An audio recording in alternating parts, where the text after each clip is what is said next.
منگو دعا کے شالا انجدا نصیب ہووے، منگو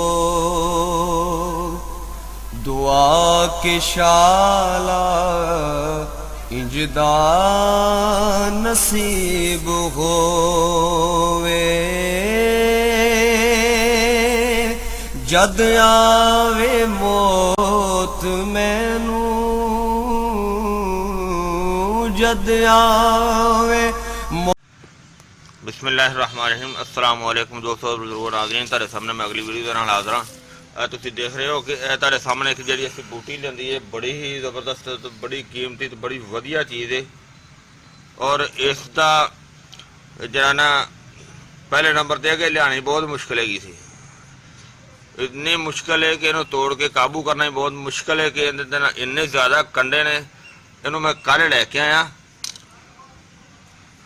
کل لیا تو بعد جناب ہے میرے ہجے بھی ہاتھوں کے کنڈیاں کی درد ہو رہی ہے، بریک بریک اینے کنڈے نے کہ نظر نہیں آتے، بہت مشکل ہے کہ یعنی کہ انہوں توڑنا لے کے آنا بڑا مشکل ہے۔ لہٰذا ہے کہ انہوں اس کا جا نا خار حاصل کریں گے، خار دا مطلب ہے کہ اس کا نمک حاصل کریں گے، جڑا کہ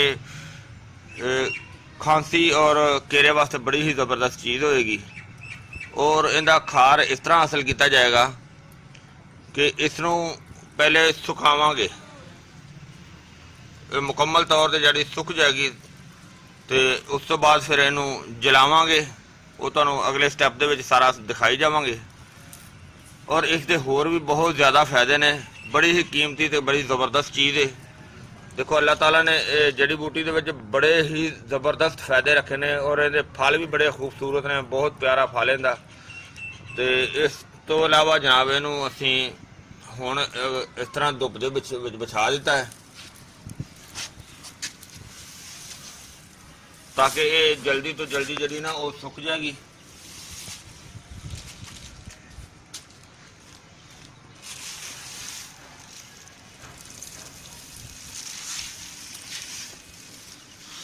تاکہ جلدی سک جائے گی، تو اس تو بعد جناب اینوں پھر جلا کے تے اس دا جڑا نا پہلے خاکسی بناواں گے، خاکسی بنان تو بعد پھر تمہیں اگلے سٹیپ دے وچ دکھاواں گے۔ سک گئی ہے، خشک ہو گئی ہے، تے ہن اسی اینوں کیونکہ اسی ایندا کھار بنانا سی، تے ہن اسی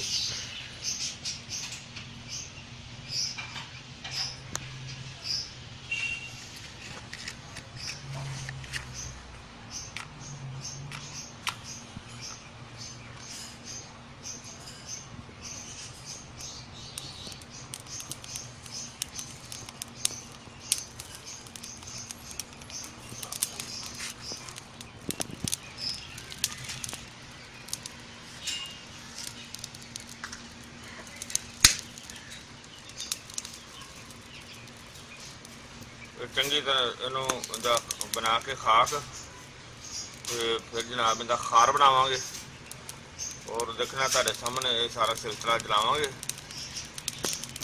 وچ ہے ہلکی جی سبز ہے لیکن زیادہ تر خشک ہو گئی ہے، کیونکہ ہن موسم خراب ہے، پھر وہ نہ زیادہ ساری خراب ہو جائے۔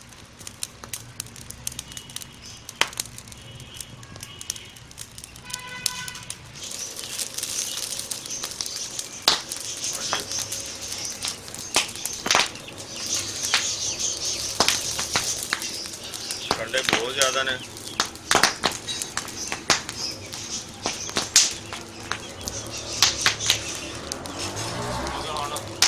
خشک ہو گیا، ہوں بہت کنڈے زیادہ تیز لگ گئے۔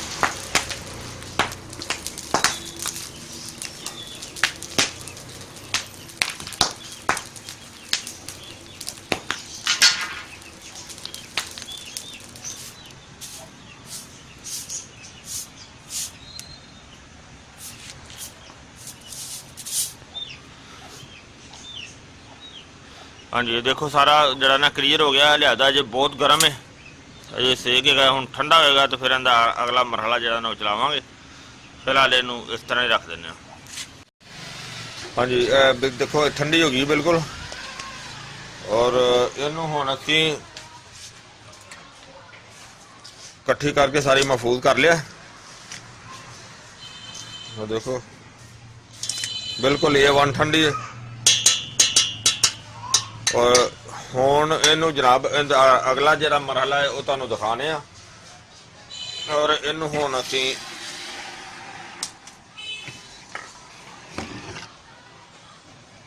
एक बाल्टी दे विच पानी लिया।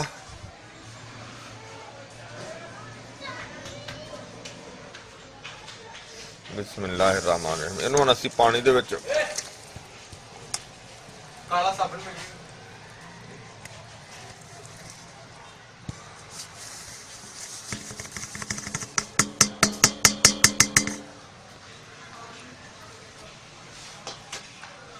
और इनू हुण जनाब असीं अच्छी तरह इनू खोर के और अच्छी तरह मिक्स करके जनाब इनू कम अज कम 24 घंटे वास्ते यानी कि कल तक जिहड़ा ना वो असीं इनू इहदे विच रख दिंदे आ। ते इहदा जदों पानी बिल्कुल नितर जाएगा, बिल्कुल साफ होएगा, उदों असीं इनू पानी दा जिहड़ा ना उत्तों मुकत्तर उतारांगे। मुकत्तर करके ते फिर तुहानूं अगला मरहला दिखावांगे। फिलहाल इनू अच्छी तरह जिहड़ा ना वो मिक्स करके तेनू रख दिंदे आ। मिक्स हो गई तकरीबन।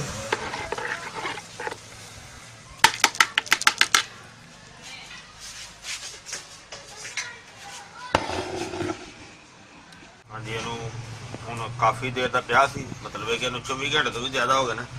तो इनू उतारने पानी उत्तों। बिस्मिल्लाहिर्रहमानिर्रहीम। थले कढ़ाई रखी उत्ते असीं बारीक कपड़ा जिहा बन दिता।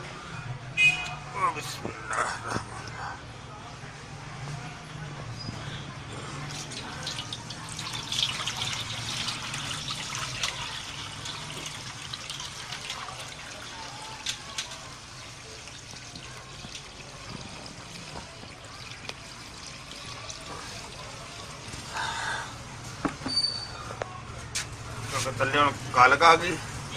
इस वजह से इधर नहीं हुण करांगे। और ये हुण इहनूं असीं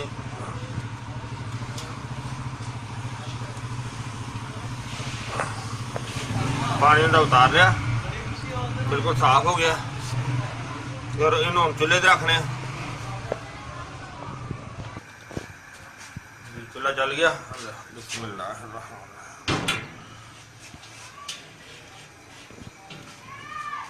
थोड़ा टाइम लगेगा सुकन पे, क्योंकि फिलहाल चूल्हा चल गया।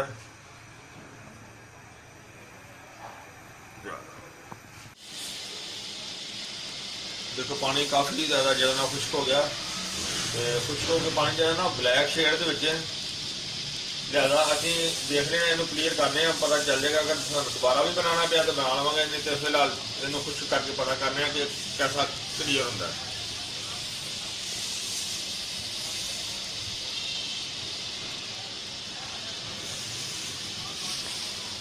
क्योंकि काफ़ी देर हो गई है पकदे नूं, हल्की आने तो पक रहा।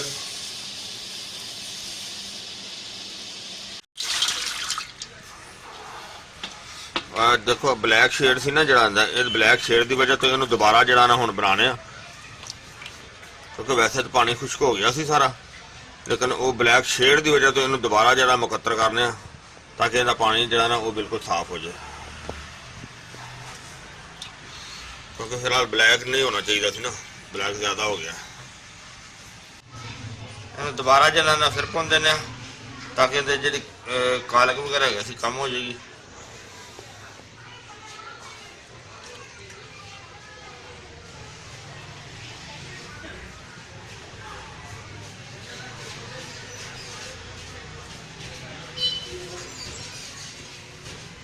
देखो इन्नी खाक दोबारा निकल आई ज़्यादा। इनू हम असीं दोबारा चूल्हे ते रखने, चूल्हे ते रख के थोड़ा जिहा खुश्क करांगे। देखो असीं इनू ना चूल्हे ते रखिया सी हल्की आंच ते, जिहड़ा कि काफ़ी हद तक जिहड़ा क्लीयर होने वाला है बस बिल्कुल ही। ते ये तुहानूं देख रहे हो तुसीं। और देखो पहले ना रंग दी बहुत बेहतर हो गई। तो इनू नाल ही असीं हुण ਥੋੜੀ ਦੇਰ ਬਾਅਦ ਇਹਨੂੰ ਖੁਸ਼ਕ ਕਰ ਦਿਆਂਗੇ, ਇਹਨੂੰ ਯਾਨੀ ਕਿ ਚੁੱਲ੍ਹਾ ਬੰਦ ਕਰ ਦਿਆਂਗੇ ਤੇ ਫਿਰ ਦਿਖਾਣੇ ਤੁਹਾਨੂੰ ਜਿਸ ਤਰ੍ਹਾਂ ਵੀ ਜੋ ਸੂਰਤ ਹਾਲ ਹੋਏਗਾ।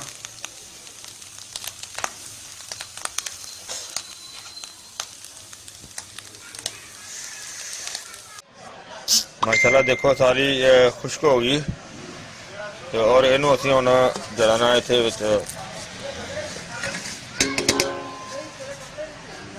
अच्छी तरह रगड़ाई करने, रगड़ाई होंगी माशाल्लाह जल्दी हो जाएगी। देखो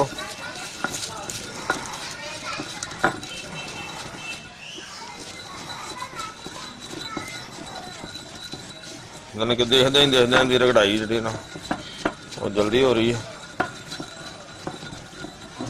और माशाल्लाह तकरीबन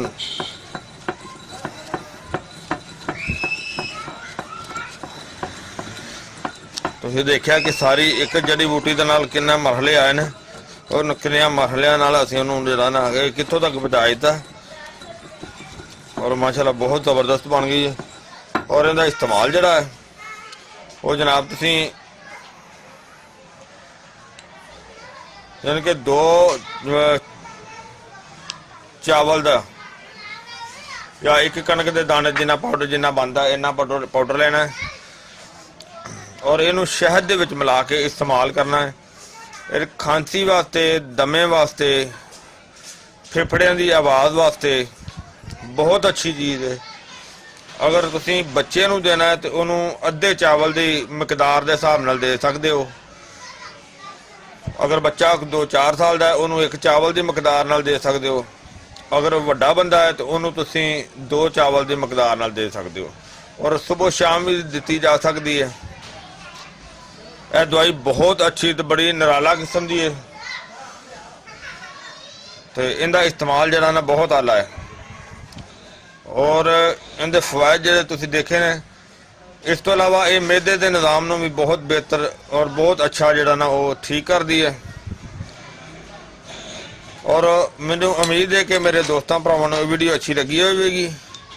इन्हूं लाइक करियो, शेयर करियो, सबसक्राइब करना फिर बिल्कुल नहीं भूलना। इंशाअल्लाह अगली वीडियो में फिर मिलांगे। इजाज़त, अल्लाह हाफिज़, अस्सलामु अलैकुम रहमतुल्लाहि व बरकातुहू। गए बजे